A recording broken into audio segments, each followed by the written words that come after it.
Bismillahirrahmanirrahim. Saya ingin sepakati dulu bahwa sebetulnya kalau kita bicara akhir zaman dengan diutusnya Rasulullah SAW, maka itulah sudah masuk dalam ruangnya akhir zaman itu. Ya, cuma kita belum katakan berakhirnya zaman, kita baru katakan akhir zaman. Ya, artinya apa? Kita berada di penghujung kehidupan dunia, ya, dan akan dekat ke akhir kehidupannya, artinya selesai di dunia ini, karena dengan risalah selesai, maka tinggal umat menjalani sampai batas yang Allah tentukan. Ya, batas waktu yang telah Allah tetapkan. Kalau menunjuk kepada waktu spesifiknya, detiknya, menitnya sampai jamnya, disebut dengan sa'ah, namanya as-sa'ah. Ya.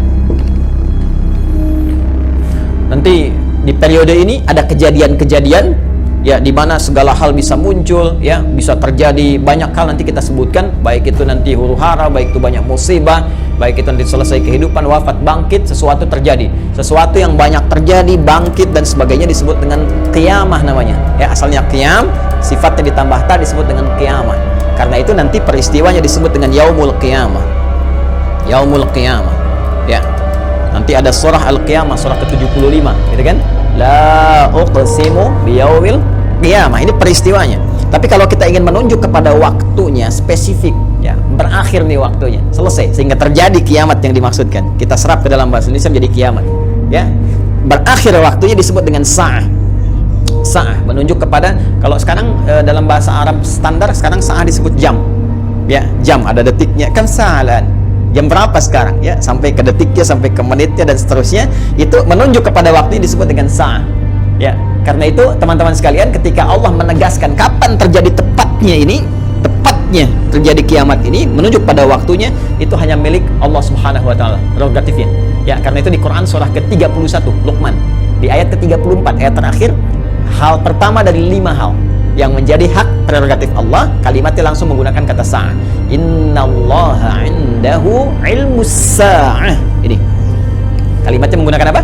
Sa'ah.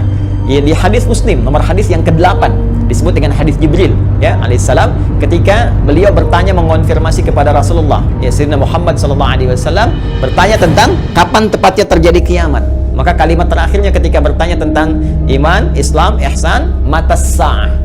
Mata sa'ah, kapan tepatnya terjadi kiamat? Nabi menjawab, mal mas'ulu anha bi'alama minas sa'il. Kenapa penting saya sebutkan ini?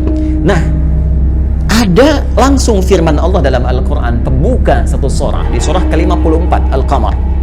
Ya, Al-Qamar. Dalam pandangan Allah, Allah menyebutkan bahwa ketika Rasulullah diutus sebagai Rasul di akhir zaman, artinya zaman ini terakhir dalam kehidupan, nggak ada nanti umat yang baru lagi, nggak ada Rasul diutus lagi dan sebagainya. Itu sudah Allah mendeklarasikan satu pembuka kalimat dalam firman yang sangat singkat tapi tajam sekali. Iqtarabatis sa'ah. Iqtarabatis sa'atu wansyaqqal qamar. Quran surah ke-54 ayat yang pertama. Jadi Allah sudah menyampaikan sejak Nabi SAW diutus kurang lebih 15 abad yang lalu, kan? Allah menyampaikan iqtarabatis sa'ah. Ya, masa itu sudah dekat. Ya, jadi sejak diutusnya Nabi, Allah sudah mendeklarasikan, sudah menyampaikan, ya, menginformasikan pada seluruh hambanya bahwa ini kejadian ini sudah dekat. Ya, dengan diutusnya Rasulullah, bahwa zamannya akan berakhir.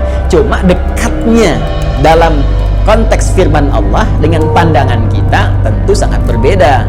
Ya, karena dimensinya tidak serupa, sifat-sifatnya jauh berbeda, kan? Maka demikian pula memahami firman Allah tidak menggunakan pendekatan akal manusia. Jangan kita katakan dekat dengan ukuran kita, tidak. Lihat ukuran Allah. Ya, di mana ukuran Allah? Lihat surah Al-Ma'arij misalnya, ayat yang ke-6. Innahum yarawnahu ba'ida wa narahu qariba.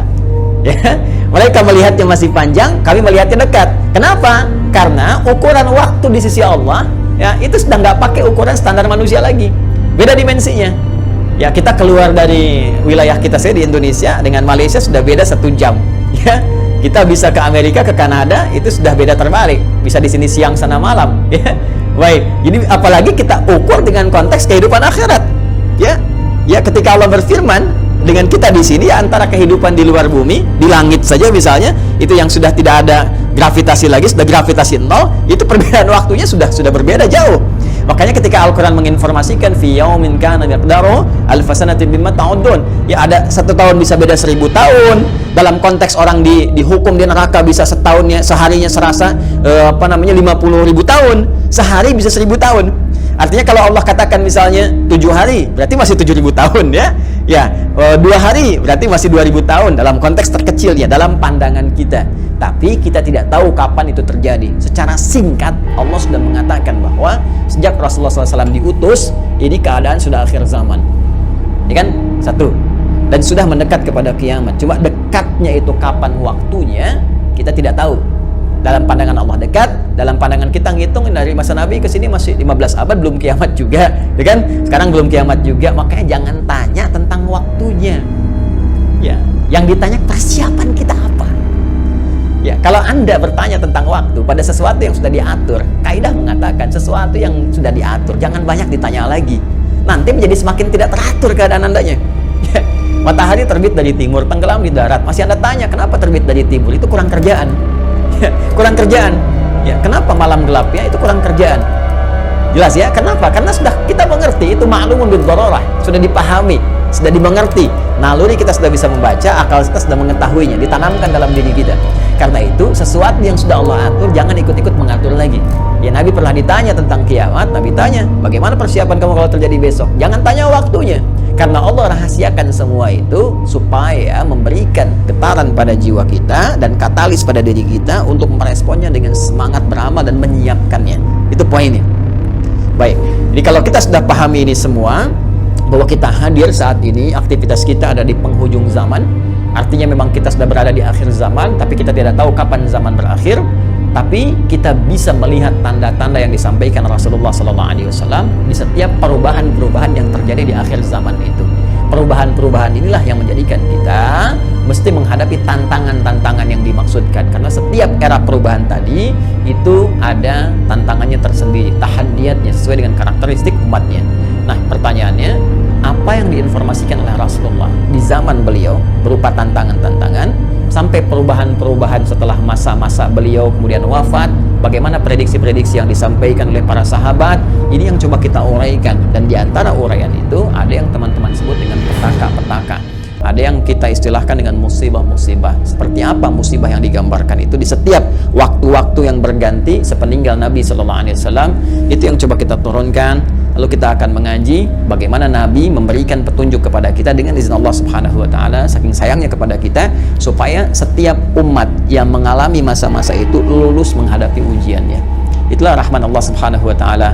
Itulah diantara sifat Rasulullah yang disebut dengan rahmatan lil alamin. Saking cintanya kepada seluruh pengikut beliau, umat beliau, maka beliau memohon kepada Allah diberikan petunjuk oleh Allah, begini setiap era ini nanti akan ada begini, nanti kamu akan hadapi begini, begini cara menghadapinya, begini cara menjaganya. Kalau kita lakukan itu dengan baik, maka Allah akan menyelamatkan kita dari keadaan-keadaan yang dimaksudkan dan lulus kita ujian sampai kita menghadap kepada Allah Subhanahu wa Ta'ala. Kehidupan ini sebentar, ya sebentar. Jadi kalau kita terlampau banyak mainnya, sayang. Ya pada akhirnya kan selesai. Karena itu patut kita menata diri dengan baik supaya maksimal kita bisa hadapi.